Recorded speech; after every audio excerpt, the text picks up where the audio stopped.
तो तुम सामने हो मेरे, बस ऐसी मृत्यु चाहिए हमें। ठाकुर जी सामने खड़े हो और प्राण निकल जाए, बस। भीष्म पितामह की यही स्थिति थी। सामने ठाकुर जी खड़े थे। इतने में ही पांडव बोले, भैया हमारे मन का संशय दूर होगा नहीं और ये भीष्म पितामह ठाकुर जी को देखते देखते प्राण निकाल देंगे। तो पांडवों ने आके चरण पकड़े। तो रोते हुए पांडवों को देख करके भीष्म पितामह समझ गए कि ये अविश्वास की वजह से रो रहे हैं, इनको ठाकुर जी पे विश्वास नहीं है। देखो कितनी बड़ी विडंबना।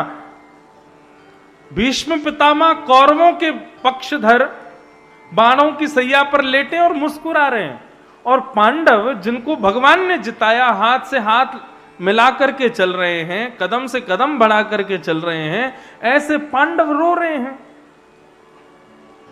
क्यों? क्योंकि अविश्वास है।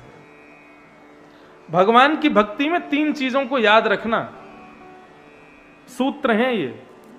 पहला विश्वास, दूसरा संबंध, ठाकुर जी से कोई ना कोई संबंध जरूर बनाओ, और तीसरा समर्पण, ठाकुर जी पे ही छोड़ दो सब कुछ।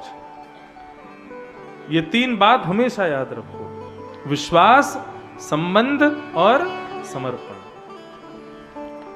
भीष्म पितामह ने पांडवों को समझाया, बोले ए सवई भगवान साक्षात दध्यो नारायण कुमार। पांडवों, तुम्हारे रुदन का कारण केवल एक है, अविश्वास। क्यों? तुमको लगता है कि ये तुम्हारे मामा का बेटा है, तुम्हारा परिवारी है, तुम्हारा संबंधी है, तुम्हारा भाई है, लेकिन ये तुम्हारा कुछ भी नहीं है। तो कौन है? बोले ए सवई भगवान साक्षात, ये साक्षात भगवान है, जिनको तुमने अपने रथ का सारथी माना, जिनको अपना छोटा भाई माना, और ना जाने क्या क्या संबंध तुमने बनाए, ये कुछ भी नहीं है, ये साक्षात भगवान है।